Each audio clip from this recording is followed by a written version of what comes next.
Sarah, Duchess of York, never quite fitted the royal mould. Even the nickname Fergie persisted, reflecting her determination to remain herself. The flying lessons, the frequent skiing holidays, her appearance, and the design of the new home given to her by the Queen all excited comment and controversy. It had all started so well. A strong character, she was one of the most influential women to become Duchess of York. But as an adventurous contemporary woman with an independent outlook, her attitude and ideas didn't sit easily with the rigid protocol of royal life. Her clothes reflected a lack of judgment. Her over-familiarity with the press raised eyebrows. She seemed extravagant with money and managed her own affairs badly. As a member of the royal family, the artificial constraints and strict scheduling of public life went against her own preference for spontaneity, enthusiasm, and easy laughter. For a while, Fergie was a breath of fresh air. But when the story broke that her marriage was on the rocks, it was amidst reports that she and Andrew were often heard shouting at each other behind the stuffy walls of Buckingham Palace. It was soon obvious that their relationship had moved beyond repair. Fergie had been crushed between a hostile press and a royal system that had failed to give support. Her need for company while her husband was away at sea had damaged her own reputation and reflected badly on the royal family. But what does royalty do when the wife wants out? Is the British monarchy itself under threat? In this democratic age, royalty has had to widen the circle of potential marriage partners to include commoners. But the Duke and Duchess are yet another example of an experiment that's failed. So where does a royal family go from here? Sarah Ferguson had seemed the perfect raw material for a royal consort, someone who embraced her new status with determination and enthusiasm. But somehow she fell foul of the media and the royal system. Where did it all go wrong?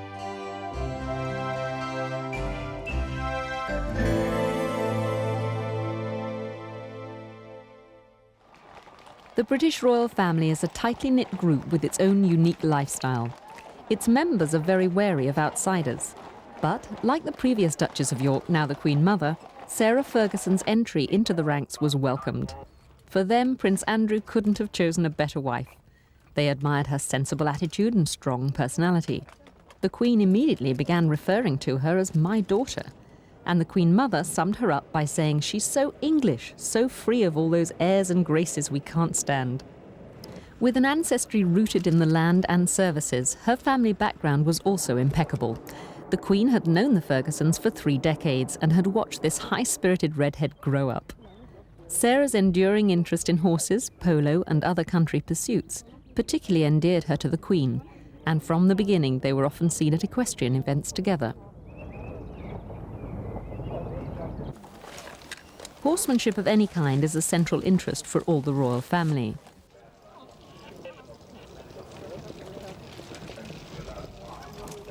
But when the press gets in the way, the Queen is not amused.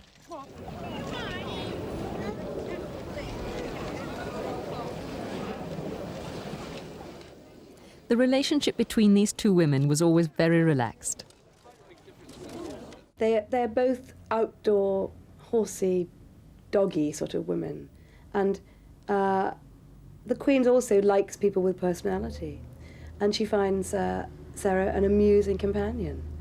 They get on very well, far better in fact than the Queen gets on with Diana, who she finds more difficult and a little more restrained when she's with her. Fergie quickly became known as the action princess. Her mother had taught her to ride almost as soon as she could walk, and at a special fun day at Ascot, she gave an impressive public display of her own equestrian skills.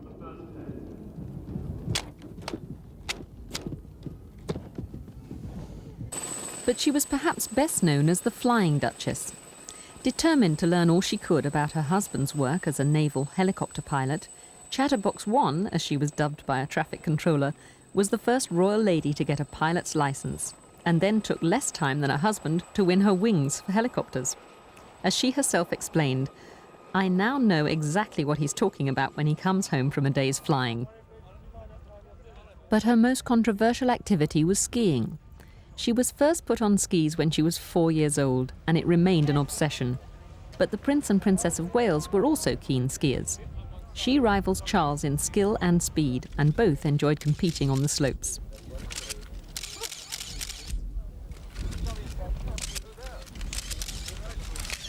For Fergie, skiing was a vital outlet for her energy and love of speed. She certainly outclassed Diana.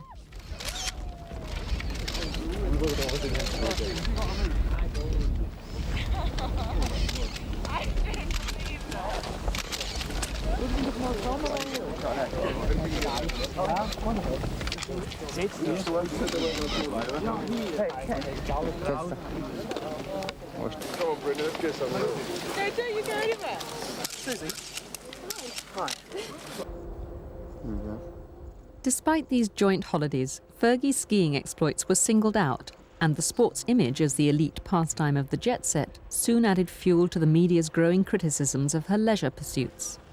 She was portrayed as a parasite, shirking her public responsibilities in favour of personal indulgence.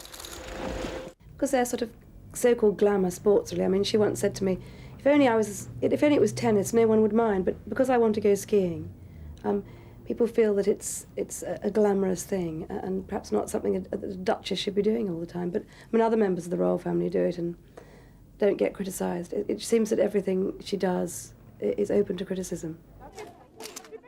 But her commitment to public duties seemed real enough. As a naval wife, she could have got away with only the occasional public appearance, but she took on a heavy schedule and launched into crowds with a bustling enthusiasm, eager to make contact. What's your name? Are you in charge of all these lovely ladies? Are they all your girlfriends? Yes, they are. Oh, well, who's Stephen? Oh, yeah, no, we're not the boys, the girls. Thank you very much. Is that for me? When you grow up, you're going to give your girlfriend lots of flowers. No, why? What's your name? Thank you, Rachel. That's me. Thank you very much. Aren't I lucky? All your mummy's going to get... Her early career in public relations stood her in good stead. Unlike Diana, she needed little coaching before being confident enough to go it alone. But this maturity created problems in itself. The Duchess of York, who arrived in the royal family when she was quite mature, 25, 26, had been around the world, she didn't hitchhike, but she'd travelled widely the way lots of young women do. And to suddenly step inside this great institution, this machine that swallows people up and decides what they will do, must have been very, very difficult to adjust to. Especially as, instead of having a sort of gentle introduction to it, she was dropped straight into it and she began doing a lot of official jobs almost immediately after the honeymoon. At 26, she wanted to bring her own ideas to the job. As one departure from the norm, she chose to support Tracy Edwards and her all-woman crew for the Whitbread round-the-world race in 1989 with their yacht Maiden. She admired their courage and determination, and such a challenge appealed to her own sense of adventure.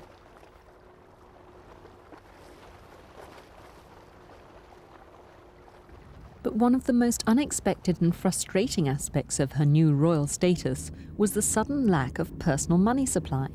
She'd been used to earning her own living and spending her own cash. If you want to go out for lunch with your girlfriends, you need £50 or something. Where is it going to come from? Well, the men in the Windsor family don't understand that because they don't go out for lunch like that.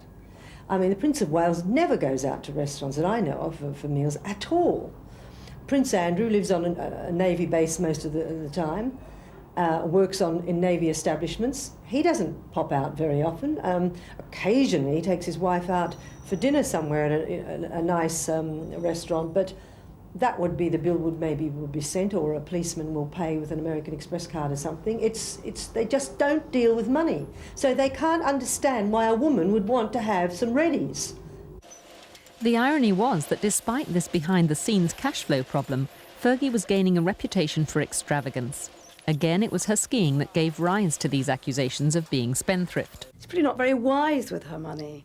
But I mean, she doesn't have a great deal of it to be wise with. I mean, she's made money out of her writing, which she's perfectly entitled to do. And indeed, when she came into the family, when she first got engaged to Andrew, Prince Philip actually said it's nice to have someone in this family that makes their own living. And then it seemed to be everything she did that was good to start with seemed to go against her.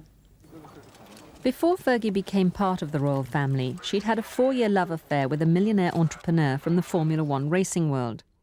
Paddy McNally was still an enduring influence. Paddy McNally was a sort of father figure to her, and he was the sort of man, he'd always tease her. He'd tease her about putting on weight, he'd tease her about eating chocolate, he'd tease her about her hair, he'd tease her about everything. And she loved him very much, actually. And but I'm sure their marriage would not have worked between them. I mean, he was 20 years older than her, but he was a sort of a rock for her, although he undermined her confidence tremendously by always having an eye for, you know, someone else, somebody younger and prettier. So he knocked her confidence. But he was there for her and is still there for her as a friend. And I respect the way he's never, ever said a word to anyone about his relationship with her. So there's got to be some good in him there. Fergie's mother, Susan, filed for divorce in order to marry Argentinian polo player Hector Barrantes. 4 years later, Ronnie Ferguson also married again and started a new, much younger family. Fergie was fond of both her step-parents, and although newcomers to the royal family usually found their own relations pushed into the background, she was determined that none of hers would be left out.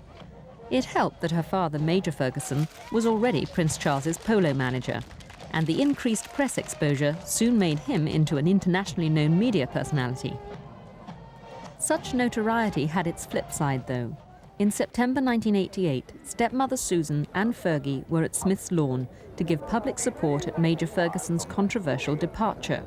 It was a brave show of solidarity for a crowing press.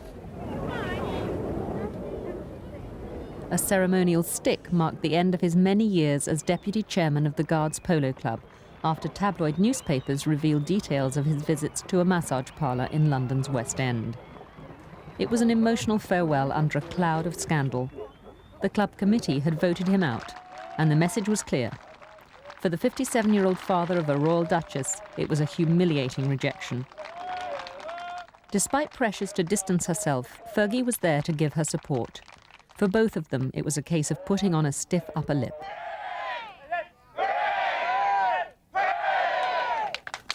All I can say, on behalf of all of us here, I personally feel it's a tragedy that you are leaving the club.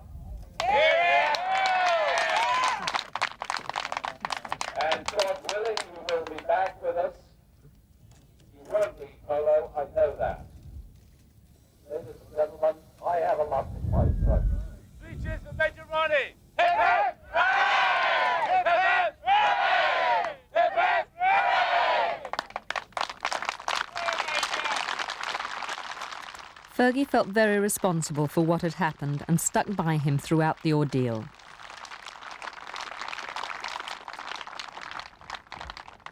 I think that's one of the qualities I admire about her, her loyalty to her father and her sister when they have had unpleasant publicity.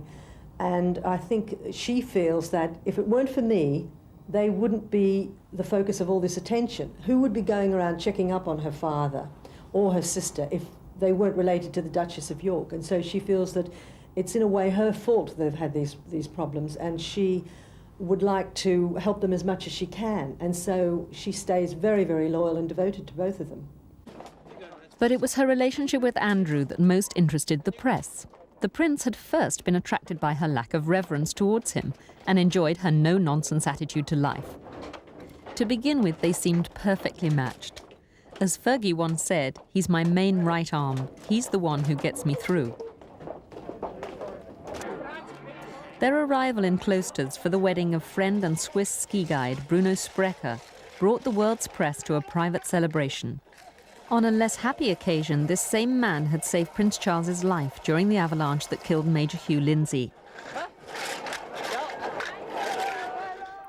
But the Yorks were still behaving like newlyweds themselves, and their own marriage's physical warmth was there for all to see. I know how devoted she was to Andrew, how much in love they both were. I mean, to be with them sometimes is almost embarrassing. They were so, tactile, and they just couldn't leave each other alone. And it was something that made you feel quite warm and happy just to look at them. And I don't think that sort of thing goes away in a hurry. This personal happiness also showed in their public duties. To begin with, they carried out a lot of official engagements together. Businesslike, but with their own brand of informality, they made a good team. Fergie seemed determined to make a go of her new life, and that included creating a new home. Sunning Hill Park, 5 miles down the road from Windsor Castle, is rumoured to have cost almost £5 million. It was the Queen's wedding present and took 4 years to complete. Incorporating staff quarters and nursery wing, plus swimming pool, tennis court and stables, the 50-room mansion looks more like a Texas ranch than a traditional English stately home, and was nicknamed Palace Dallas and South York by the press. Sarah's first pregnancy was a difficult one. She expanded from a size 12 to a size 16 and felt continually sick. With Andrew away at sea, she also had no husband by her side to comfort her and had to cope alone.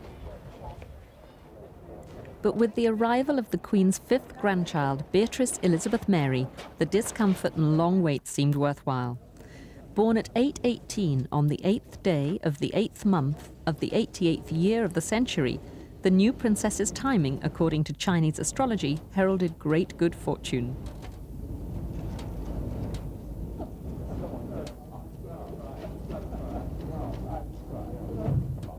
"My daughter's gorgeous, but I'm biased," was the proud father's verdict, while her mother immediately nicknamed this new redhead Baby Beetroot.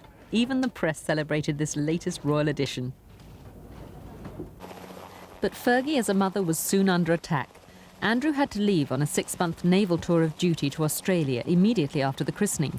Fergie soon flew out to join him, leaving behind her 6-week-old baby. I think she was really dropped right in it, and she was floundering for a while, you know, especially after she had Beatrice and she went to Australia and left the baby for 6 weeks. People thought that was appalling. Now, the truth behind that story is that is what the Duke of York asked her to do. And she felt, as a good wife, and the fact that he'd been away from home for most of that year, she felt she owed it to him, to give him her total undivided attention, you know, tender loving care, etc. He'd been home a very, very short time that year. And so she thought the baby wouldn't miss me, but basically she was putting good face on it. I'm sure she didn't really want to leave the baby, but he wanted her to, and that's the main thing. And so that's what she did. Back home, her public duties continued, her visits distinguished from those of other royals by a relaxed chat, even in the most formal surroundings. She'd mastered the fine art of small talk to total strangers. Determined to be professional, she hid a basic shyness behind a supremely confident manner. No, thank you very much. Yeah. Well, I hope so too, yeah.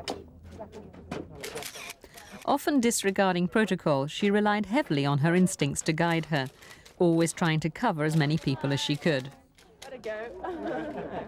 Her transparent eagerness was frequently off-putting to those who expected a more reserved royal family, but she refused to become more aloof. As she said herself, "I'm not going to change, why should I?" But she seemed easily distracted if things bored her.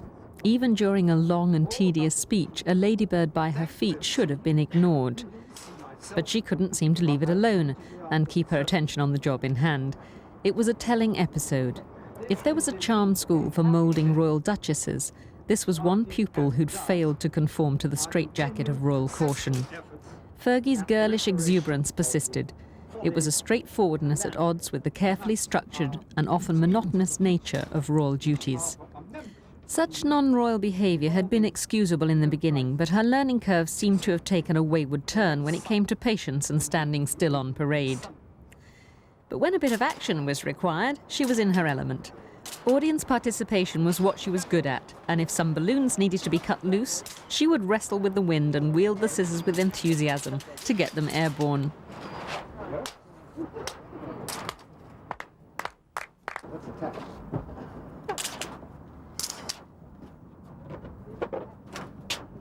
It's like a children's party.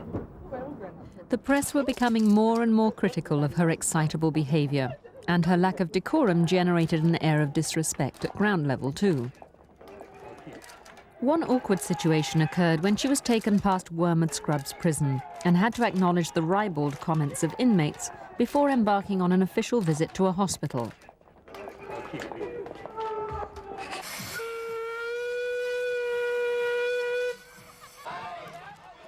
Being royal certainly does involve submitting to a bizarre range of public appearances. Sometimes it really is just like a children's party. Crowds of overexcited onlookers, sports personalities, clowns, cartoon characters. The role demands considerable versatility as well as polished performance skills. When on form, Fergie seemed more than equal to the challenge, but more often she never quite seemed to find the right tone, the right level of involvement. At times, her enthusiasm led her into picking the wrong event, inviting ridicule and even contempt. Far more popular abroad, where her feisty, independent manner was admired, at home she was considered over the top. The press had now definitely singled her out as the royal to put the knife in. Andrew wasn't around to help, so where were the advisors to assist a commoner through this public relations minefield? There is no job description for people coming into the royal family. There's no job description for a princess. There was no job description for Mark Phillips when he came into the royal family, or Anthony Armstrong-Jones when he came in. And we all know what happened to those marriages. And I think with the Duchess of York, if somebody had said to her, well, don't you think you might do this, you might do that, you might curtail things? And I believe the one person who could have done it would have been the Princess Royal, because she was born royal, she's never been anything other than royal, and she knows exactly how to behave at all times. But sometimes she did manage to turn her enthusiasm to good effect.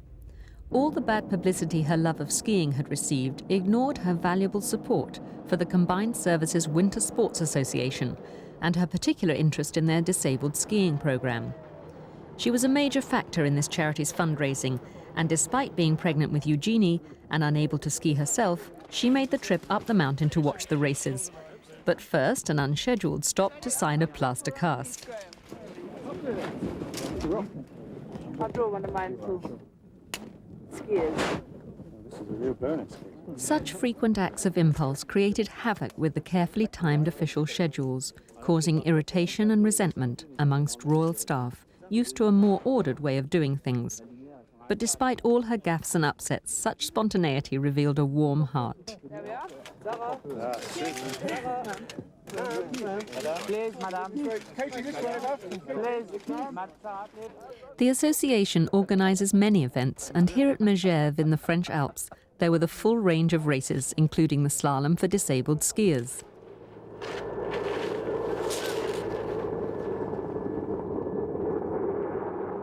At the final prize giving, Fergie's role as president became more formal, including, much to her amusement, the provision of an exotically coloured throne. As usual, her relaxed manner and humour cut through the stagey setup of the presentation ceremony. Never at a loss for words, she would always rise to the occasion when an off-the-cuff speech was called for.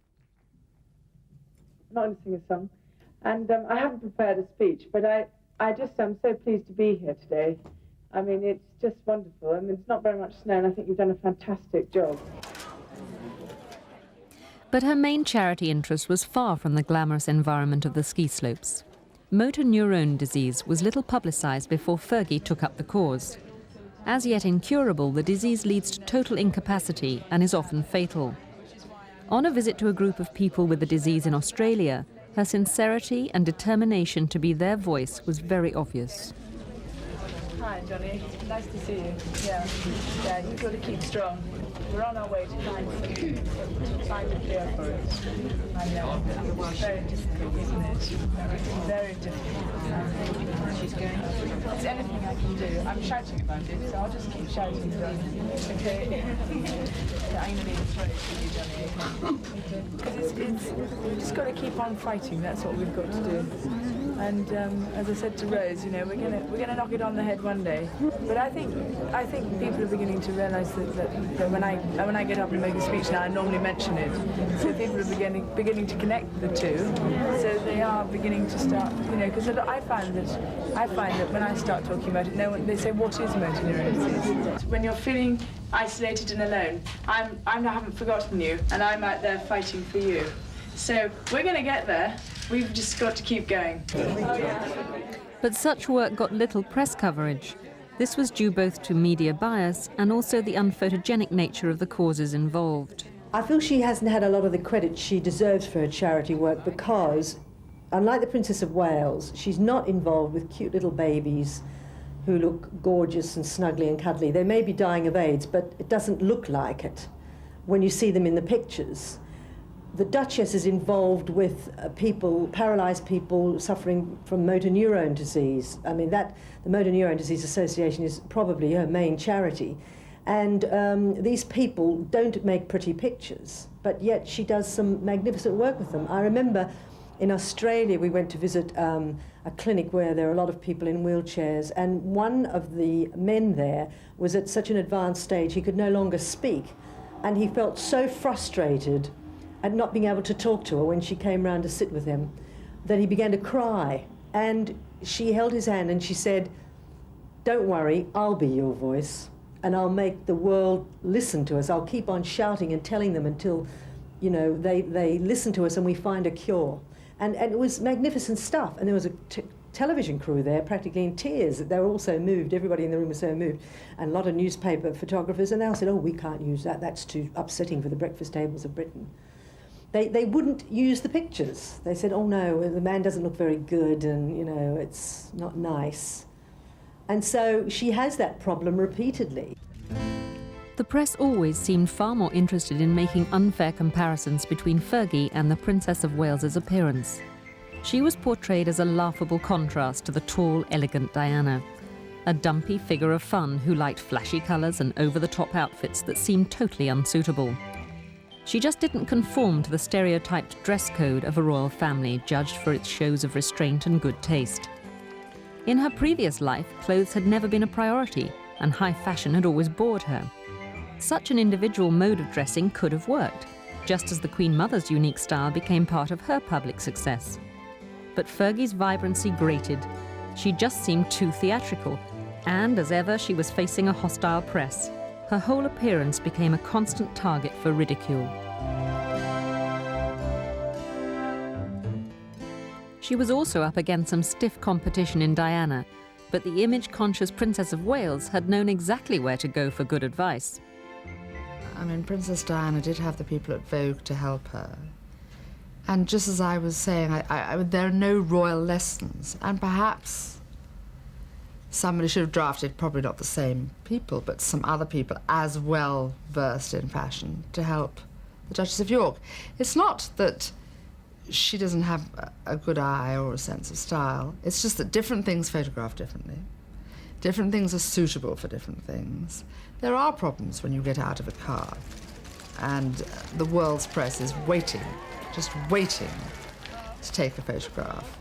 There are problems when you've got to look sort of elegant for hours at a time so things shouldn't crease.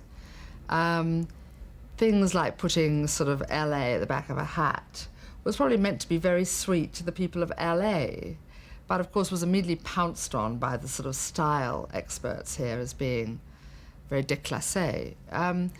I think that the Duchess of York's very lively and buoyant and thinks that life should have a funny and a witty and amusing side. And I think that the establishment and the fashion establishment wants fashion taken terribly seriously and perhaps didn't agree with her ideas. The popular press didn't seem to agree with any of her ideas. They swarmed around her, ready to catch any unguarded moment. No matter what she did or how she looked, the story was always a negative one. In some ways, the press perhaps have been rather difficult when it came to Sarah, because I think the Duchess of York came along. She was so different from the Princess of Wales. I think the press were so terribly sizist, you know, so that every time she left the house, she must have felt, oh, I look the wrong size, I am, you know. They criticise her fashion sense. They criticise everything about her. I think that it's very difficult to have an image when you're not sure perhaps what your own image is, and perhaps you're not obsessed by it as some people in the limelight are. Pregnancy proved particularly difficult, a time when choosing clothes for public view became even more of a nightmare, and often looked as much. Both times she expanded to alarming proportions with a huge accompanying weight gain. Even afterwards, she found this extra weight difficult to shift. and the tabloids pilloried her unmercifully. Such unrelenting personal comment was difficult for anyone to cope with, and she took it badly. She had figure problems, figure faults that got publicised heavily, and that kind of thing makes any woman terribly embarrassed and upset. And I think nobody realises how upset she used to get and how she used to sit at home and cry about the cruel things that were written in newspapers. And people thought she was a figure of fun, and because she wasn't so close to the throne, they thought that they could more or less say whatever they liked about her in the press. I mean, you wouldn't say such things about Diana, not only because she's slim and gorgeous, but because she is right up there, you know, the next Queen of England, and a bit of a sacred cow. And editors tread very warily around Diana. But Fergie, well, she's never going to be queen. She's way down the pecking order. And so I think they decided that once they could get away with it, they kept doing it. And she didn't have the clout or the influence to get it stopped. It's very difficult to stop things like that. So all these freebie Fergie, you know, fun-loving Fergie, all the other ones, you know, the Duchess of York, etc., all these names became gospel. Andrew, of course, wasn't around much to offer advice or support against this press onslaught. His naval commitments frequently took him away, leaving his wife to face the music alone. But would this freewheeling, self-centred prince have really understood her problems anyway? What kind of a man is he? Spoiled, difficult, but charming, very naive, and very immature compared to the other men that Sarah's known in her life. But I think, you know, he has got some guts in him, and I just think if he just sat down and you know, considered that there are other people in the world besides him, you know, his life's going to be a lot happier. I think he has to stand up to his father, which is difficult, and he has to communicate with his mother. I mean, life hasn't been a bowl of roses for him. It's been very protected, and that hasn't really prepared him for the rigours of everyday life. I'm not talking about his life in the Navy, I'm talking about emotionally. He's immature. I think most people, when they meet Prince Andrew for the first time, they think he's a very physical person, which he is. He appears to rush at you. If you go into a room and you're being presented to him, you know, you normally give a neck bow when you meet a member of the royal family. He holds his hand out, and he's aggressive, almost like an American. Americans are quite aggressive when you first meet them. They appear to be as if they're trying to dominate you, and he does this. He also shouts. He appears to bark quite a lot, as his father does, whereas Charles and Edward are extremely quietly spoken and a little bit retiring, quite reticent, I suppose. They're very reserved. He is not in the least bit reserved. He's very exuberant, very high-spirited. Andrew has also been called arrogant, too aware of his own position. He often lacks patience, particularly when people get in his line of view. That way, somewhere over there. Come on. Not for your benefit, just please move. Marriage did seem to broaden his outlook, but as one friend said, imagine what it's like being married to a man who's never eaten a Big Mac, been into a pub or been shopping in a supermarket. The Windsor boys are not generous with their money because they haven't had to live like you or I have. They haven't had to go out into a pub or a supermarket, buy a round of drinks. They don't know the price of food, or they certainly don't know the price of clothes. Certainly don't know the price of women's clothes, although I'm sure Prince Charles has got quite a good idea by now, because he must have seen enough bills. But they are not renowned for their generosity. And I don't think that's really an inherent Scottish meanness. I think it's really that they just have no idea what things cost. As wife to a prince, Sarah suddenly had to look the part. Now in the public eye, it was expected that she maintain a smart, well-groomed appearance for every occasion, something that inevitably costs a considerable amount of money. Diana could draw on her allowance from the Duchy of Cornwall. Fergie had no such fund. By the end of the marriage, her overdraft was well into 6 figures. In the early days, the two sisters-in-law grew to be close friends. Both were commoners, and both had married men who were the products of the same very unusual childhood. I think there's a very real argument to support the theory that these boys will never, ever be able to have what is regarded as a normal relationship with their wives. not what most people regard as a normal relationship with their wives. Because of their relationship, they were brought up by nannies. They have the nanny mentality, and they're always looking for another nanny because they didn't have a mother in the real sense of the word. This is not to blame the Queen in any way. It's merely because she's had to be the head of state and act as Queen and head of the Commonwealth throughout the lives of her children. And I think it has affected the relationship that the boys have had with her, with the rest of the family, and with relationships that they've established outside. The Queen herself feels very responsible for any new additions to the family. When she was first married, Prince Philip had also been away at sea for long periods, and she sympathised with her daughter-in-law's difficulties in trying to build a home life with an absent husband. It was a big send-off at Portsmouth docks. The Queen was taking her one-year-old granddaughter for her first cruise on the Royal Yacht Britannia. Andrew, for once, was on leave from his own ship, so it was a chance for them to be together as a family. The Queen admired Fergie for maturing her most wayward son. The Queen was very devoted to Sarah. At first she was fond of her because she had taken that playboy Prince Andrew. We've forgotten now that he was Randy Andy once upon a time. Now he looks like a very boring, sober family man, you know, in the suburbs. And she changed him. Sarah Ferguson changed him from being a problem prince into a nice, settled family man. So the Queen would love her for that. She liked her for what she is, which is a very charming person. But I mean, I hear all the time that the Queen goes over to Sunninghill Park for afternoon tea and to play with the children whom she adores. To begin with, they seemed the perfect couple, besotted with each other and unashamedly tactile in public.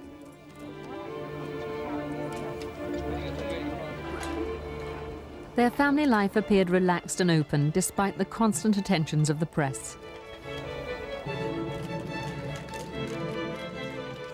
Beatrice soon had to face the spotlight too, but she'd obviously inherited her mother's sociable disposition and was a natural for any photo call.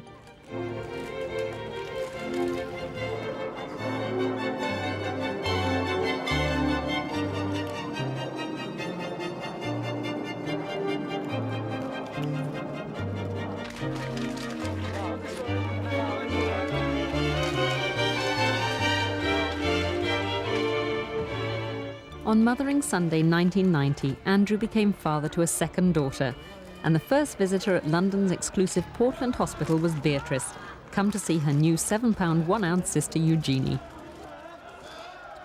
Another early visitor was Diana. The sisters-in-law had now managed to produce the perfect balance of boys and girls, royal cousins for a dynasty that seemed to be going from strength to strength.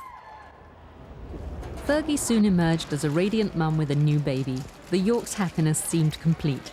For both of them, marriage had provided a strength and stability. For Fergie, this was something she'd craved ever since her own parents had split up when she was still a schoolgirl.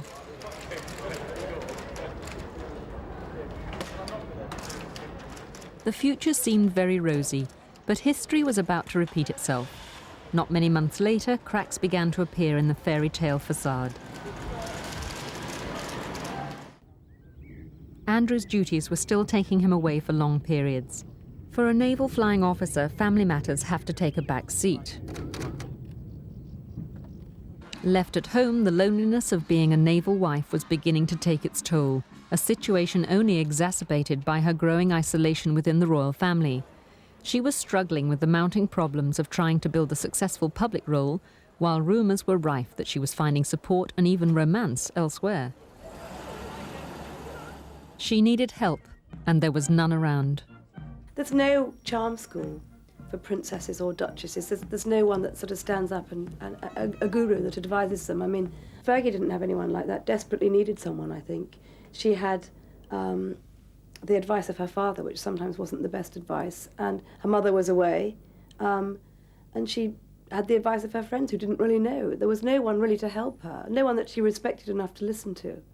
And I think this is probably one of the problems of people marrying into this family. There's no one to tell them what to do and what they can and can't do, because you can't, your former life just doesn't come into play when you marry into that family. You just cannot do any of the things that you did before.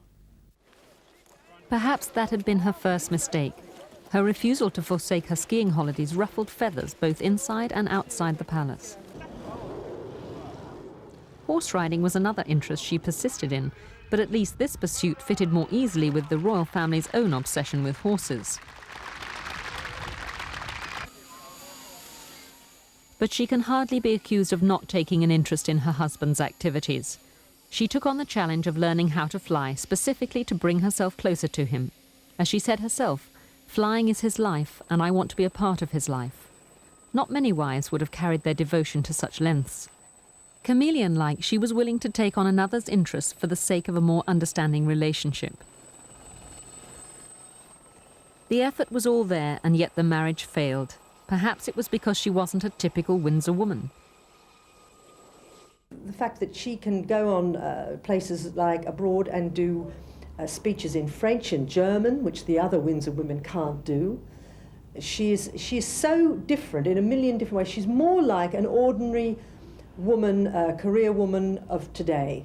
And they are really like women of 100 years ago. And I think that sums up basically the problem. There's no way that Fergie felt she would be beaten by the system, but I think in the end it did beat her. And I think you can't marry into that family and retain very much individuality, which is very sad because that's what we all like. The pressures of an unhappy marriage were clearly beginning to show. For such an exuberant personality, she seemed uncharacteristically withdrawn and depressed. I think she needed time on her own to think. Also, she was so stressed out. I mean, even the last time I saw her, which was last year, at the end of last year, she was so stressed, I couldn't believe it. She was really thin and pale, and she just didn't know what was happening. And then she had this terrible turmoil, and the announcement and the separation, and then the absolutely horrific press intrusion. And she just had to get away, else I think she would have burst. When rumours of problems within the marriage began to leak out, the news hounds scented blood and went in for the kill. And the report's true, Mum.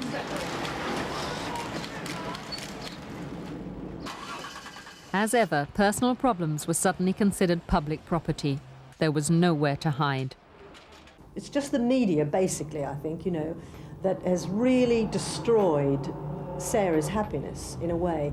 And when she's getting attacked from the outside by the press, the palace began to see that, that she was very unpopular. Then she began perhaps to be getting attacked on the inside from the family or the palace, and that was the end for her. She couldn't cope with being attacked on all sides, and she just wanted to go away. But the show must always go on. For generations, the ceremony and mystique of royalty has been carefully maintained. The myth is perpetuated that the royals are a world apart, something removed and unreachable. All the pomp and circumstance is just a part of representing stability and continuity, of giving the public what they want.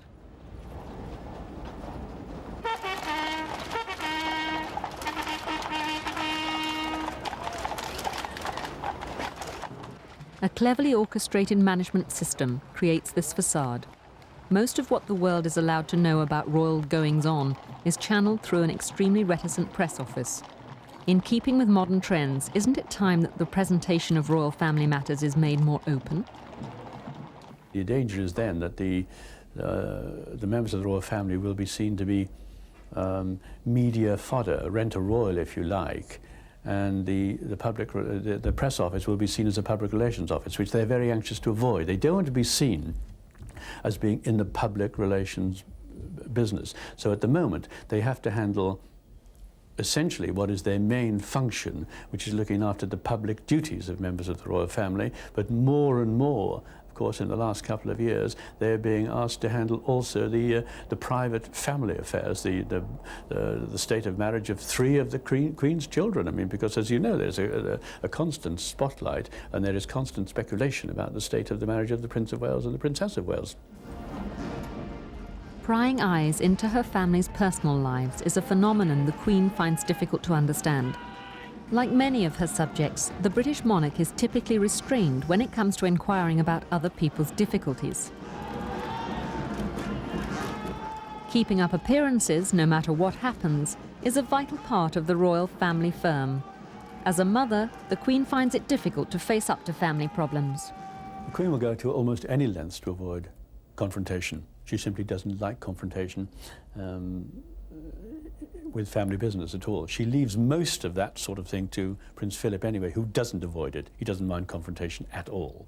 But the Queen will avoid it, and she is very likely, if somebody went up to her and said, look, don't you think it's time you had a word with Diana or with Sarah about the state of their marriage, she would be just as likely to say, I think it's time the corgis had a walk in the garden, and she would walk away, she'd walk away and leave it, and believe that it would have disappeared when she came back.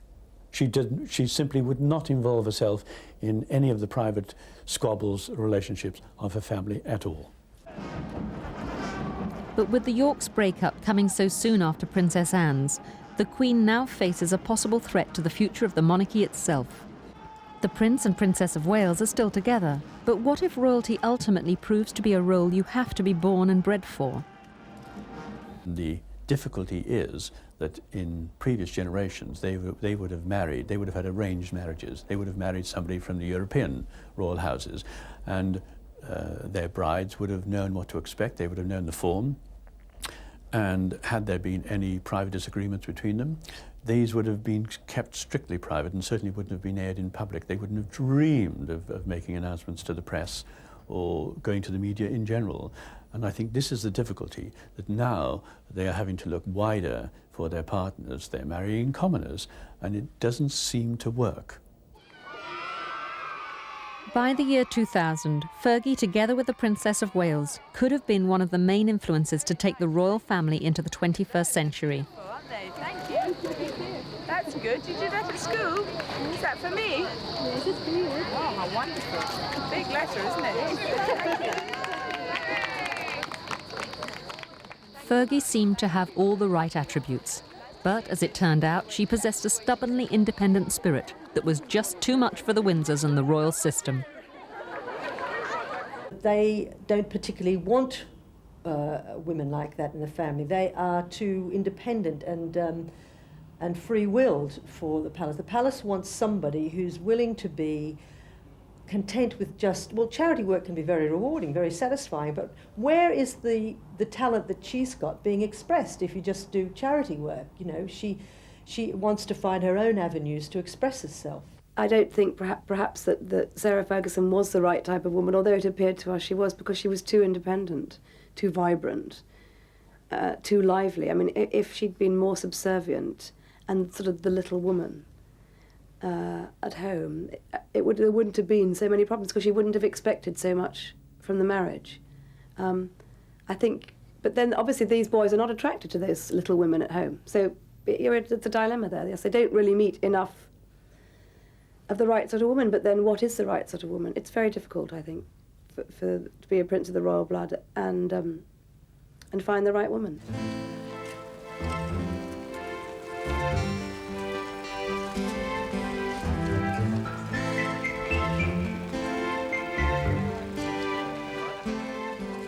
It all began with great expectations. Outside this charmed circle is new territory. What will happen to the first female ex-royal? What does the future hold for Fergie? Everything she does is going to be monitored by the press. She's always going to be an object of ridicule. And if she gets close to anyone, I think it's going to be very difficult for her to form another relationship. She is the mother of the Queen's grandchildren. So I think it's going to be very hard.